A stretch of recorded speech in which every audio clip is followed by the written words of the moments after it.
Assalamualaikum warahmatullahi wabarakatuh. Kembali lagi bersama channel Didin Mik.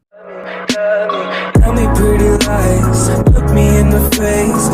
Tell me that you love me, even if it's fake. Salam sejahtera bagi kita semua. Semoga kita sebagai guru, sebagai pengajar dalam melaksanakan pembelajarannya, baik itu luring atau daring, semoga ada dalam lindungan Allah Subhanahu wa taala. Dan semoga anak-anak kita semua dalam mendapatkan pembelajaran baik secara daring, luring atau yang lainnya, semoga mereka diberikan kemudahan, diberikan kesehatan, dan menjadi anak soleh solehah, menjadi anak untuk masa depan yang lebih cerah yang akan datang, dan menjadi pemimpin bangsa ini, bangsa Indonesia. Oke, di video kali ini Bapak akan membahas tentang materi pembelajaran kelas 3 bab 1 ya, dengan judul Allah Maha Pencipta.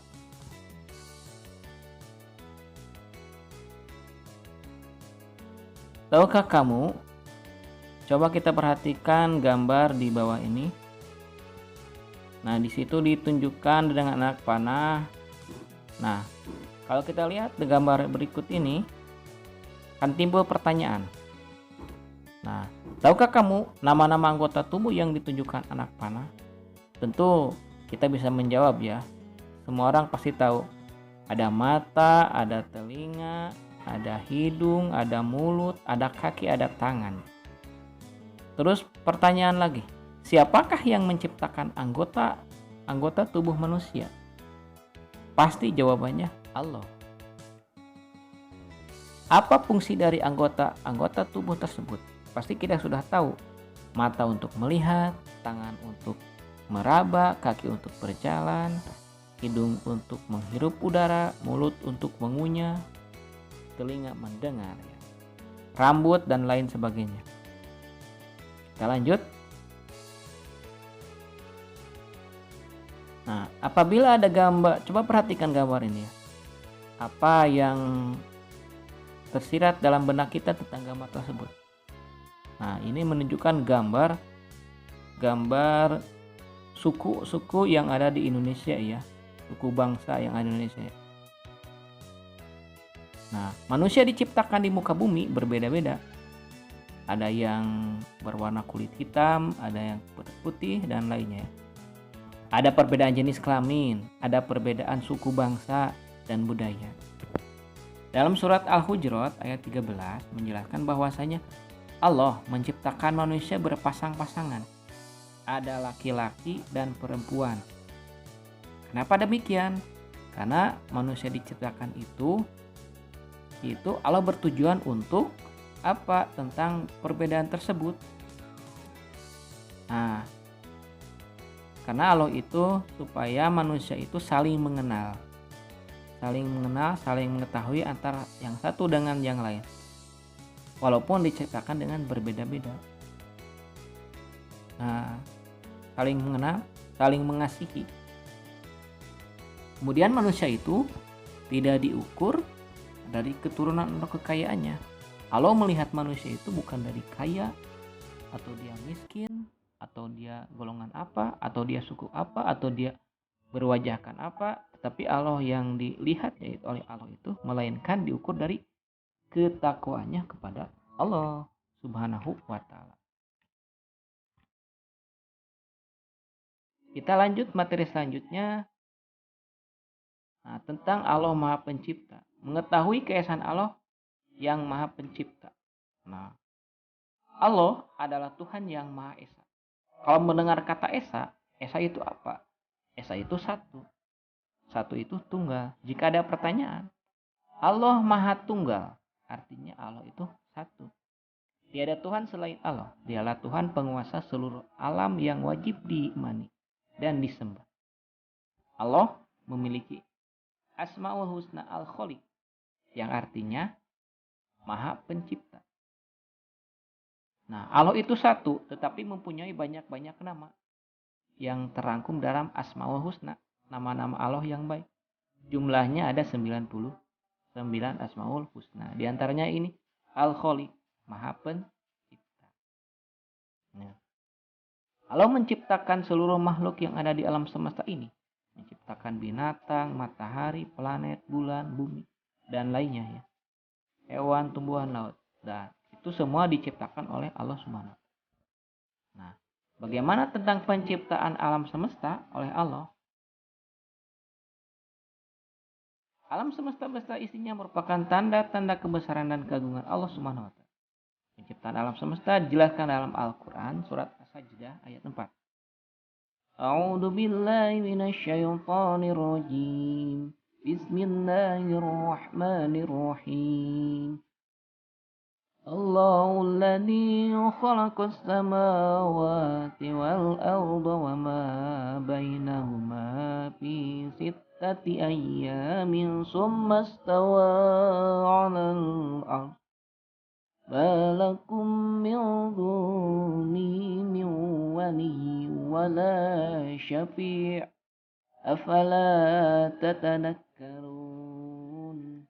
Nah, itu ayat Al-Quran menjelaskan tentang penciptaan alam semesta. Yang artinya, Allah yang menciptakan langit dan bumi dan apa yang ada di antara keduanya dalam 6 masa. Kemudian dia bersemayam di atas arsy. Bagimu tidak ada seorang pun penolong maupun pemberi syafaat selain dia. Maka, apakah kamu tidak memperhatikan? Nah, penciptaan alam semesta itu ada 6 masa ya. Ada 6 masa. Dari mulai Big Bang sampai bentuknya bumi. Nah, itu sekitar 137 miliar tahun ke belakang ya. Penciptaan alam semesta oleh Allah. Nah, ciptaan Allah yang lainnya dapat kita lihat di lingkungan sekitar. Baik di lingkungan rumah, atau tempat tinggal, atau di sekolah. Mulai dari makhluk hidup, seperti manusia. Nah, itu semua adalah ciptakan Allah. Batu, gunung, pohon, itu semua adalah ciptaan Allah. Nah, selain Allah menciptakan alam semesta, Allah juga memperhatikan makhluknya ya, makhluk ciptaannya. Seperti menerangi bumi dengan sinar matahari, nah, perputaran siang dan malam, turunnya hujan. Nah, itu sebagai tanda bahwa Allah tidak hanya untuk menciptakan alam semestanya, tetapi juga memelihara alam semestanya. Sehingga alam semesta ini berjalan dengan baik dan teratur. Itu adalah keesaan Allah Subhanahu wa Ta'ala yang patut kita imani ya. Allah Subhanahu wa Ta'ala berfirman dalam surat Al-Baqarah ayat 164. Bismillahirrahmanirrahim. Inna fi khalqis samawati wal ardi wa ikhtilafil laili wan nar واختلاف الليل والنهار والفلك التي تجري في البحر بما ينفع الناس وما أنزل الله من السماء من ماء فأحيا به الأرض بعد موتها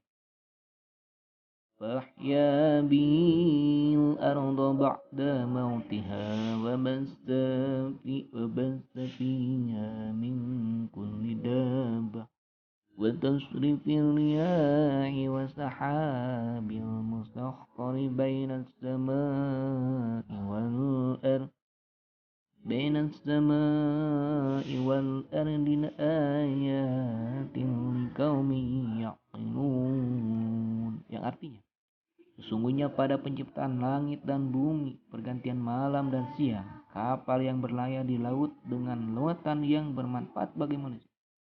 Apa yang diturunkan Allah dari langit berupa air, lalu dengan itu dihidupkannya bumi setelah mati kering.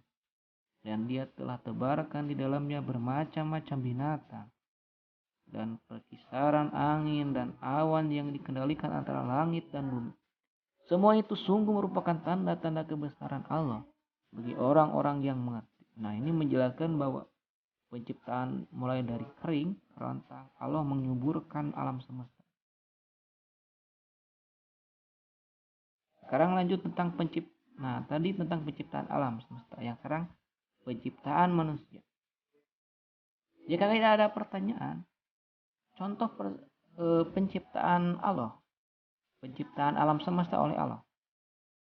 Kalau kursi itu adalah ciptaan manusia. Tapi kalau pohon yang ditumbuhkan untuk membuat kursi itu adalah penciptaan Allah. Komputer itu adalah ciptaan manusia. Tapi bahannya seperti dari bahan besi atau bahan plastik. Nah, itu diciptakannya oleh Allah. Kan dari karet ya, pohon karet. Itu adalah untuk plastik. Atau besi, dibuat dari pasir besi. Nah, itu untuk diciptakan oleh Allah. Penciptaan alam, penciptaan manusia. Allah menciptakan manusia sebagai salah satu makhluk penghuni alam semesta. Nah, makhluk yang paling sempurna diciptakan oleh Allah adalah manusia. Dia bisa berpikir dan di anggota tubuh yang sangat sempurna dan diberi akal pikiran untuk berpikir. Contoh anggota tubuhnya seperti mata untuk melihat, telinga untuk mendengar, mulut untuk berbicara, tangan untuk memegang, dan lainnya. Itu anggota tubuh manusia. Nah, manusia adalah makhluk yang paling sempurna diciptakan Allah dibandingkan dengan makhluk yang lainnya. Karena apa? Karena mempunyai akal dan pikiran. Kalau hewan, dia tidak mempunyai akal dan pikiran. Dia hanya bisa mempunyai nafsunya. Dia hanya bisa untuk makan, dia langsung makan. Tidak berpikir untuk hari esok. Kalau manusia diberi pikiran untuk berpikir untuk hari esok. Nah, ilmuwan jenius apapun tidak akan mampu menciptakan sama persis seperti manusia, robot ya.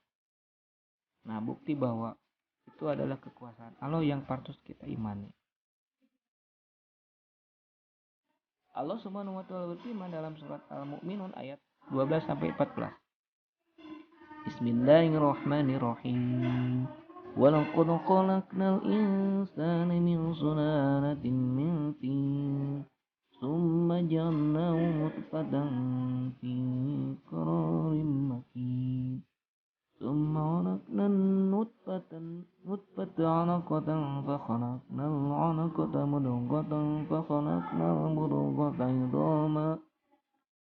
فَخَلَقْنَا الْمُضْغَةَ عِظَامًا فَكَسَوْنَا الْعِظَامَ لَحْمًا ثُمَّ أَنشَأْنَاهُ خَلْقًا آخَرَ فَتَبَارَكَ اللَّهُ أَحْسَنُ الْخَالِقِينَ. Artinya, dan sungguh kami telah menciptakan manusia dari saripati bersandar di tanah. Kemudian kami menjadikan air mani yang disimpan dalam tempat yang kokoh rahim. Kemudian air mani itu kami jadikan sesuatu yang mendekat, yang melekat. Lalu sesuatu yang melekat itu kami jadikan segumpal daging. Dan segumpal daging itu kami jadikan tulang belulang. Lalu tulang belulang itu kami bungkus dengan daging. Kemudian kami menjadikan makhluk yang berbentuk lain. Maksud Allah, penciptaan yang paling sempurna. Nah, ini ayat ini menjelaskan tentang penciptaan manusia ya, dari mulai saripati tanah atau air mani perempuan dan laki-laki, dan diciptakannya manusia.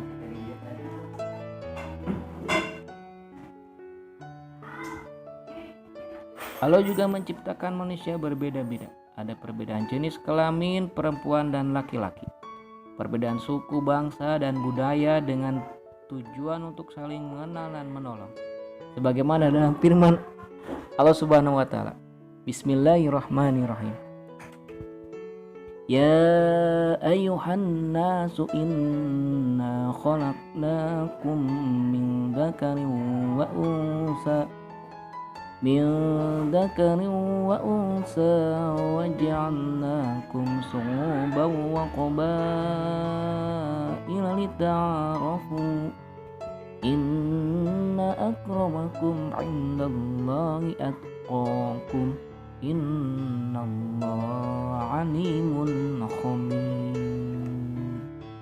Artinya, wahai manusia, sungguh kami telah menciptakan kamu dari seorang laki-laki dan seorang perempuan.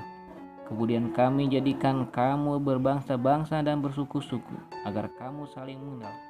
Sungguh yang paling mulia di antara kamu di sisi Allah ialah orang yang paling bertakwa. Sungguh Allah Maha mengetahui, Maha teliti. Nah, ini menjelaskan bahwa manusia yang paling manusia itu, Allah melihat manusia itu dari ketakwaannya ya. Manusia diciptakan untuk saling mengenal. Seperti Indonesia, semuanya Bhinneka Tunggal Ika, berbeda-beda tetap ditautat satu, satu tujuan, satu bahasa, yaitu Negara Republik Indonesia. Nah, kita juga sebagai manusia senajan walaupun berbeda-beda, nah kita harus saling mengenal, saling menolong. Nah, itu adalah manusia.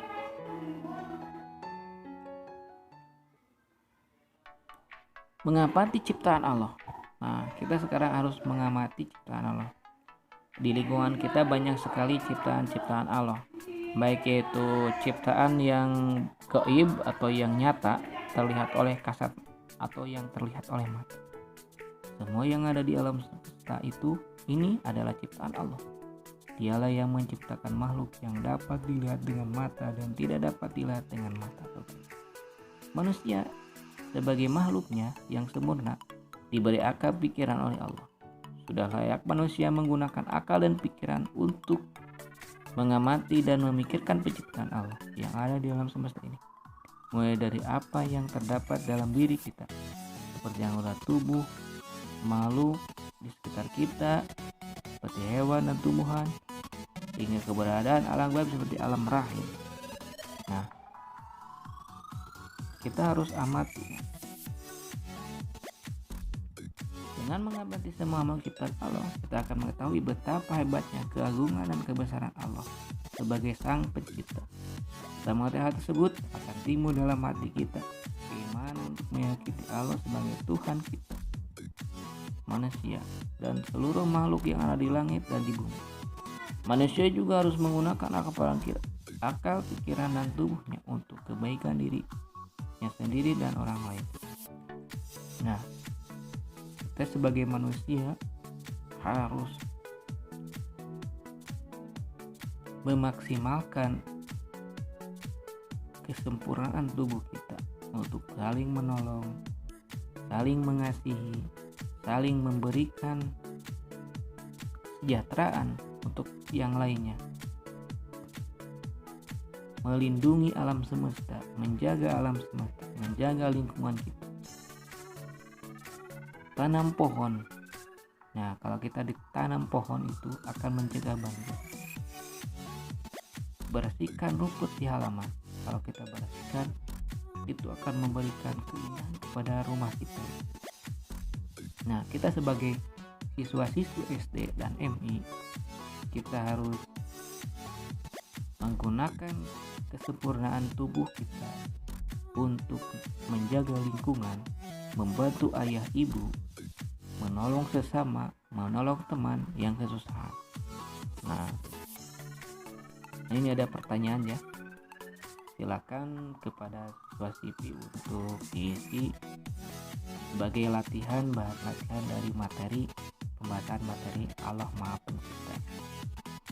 Nah, kalau kita kesimpulkan ya, pembelajaran dari awal sampai akhir seperti ini. Allah Maha Pencipta. Allah itu disebut Al-Khaliq. Al-Khaliq itu Maha Pencipta. Allah itu tunggal. Tunggal itu satu. Jadi kalau ada Allah 2 atau 3, itu bukan Allah. Nah, contoh ciptaan Allah ada laut, tumbuhan, tata surya, manusia, gunung.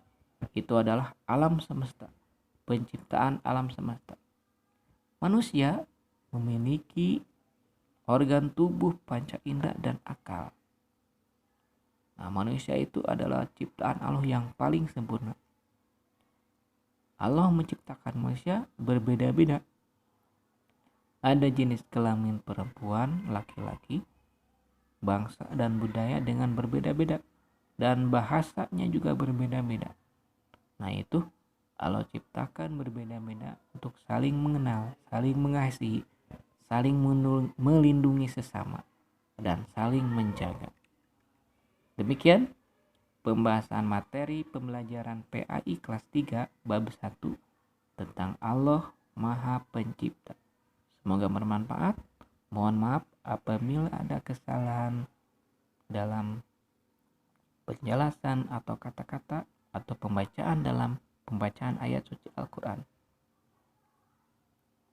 Semoga bermanfaat. Kita kembali lagi di pembelajaran dan pembahasan berikutnya. Wassalamualaikum warahmatullahi wabarakatuh.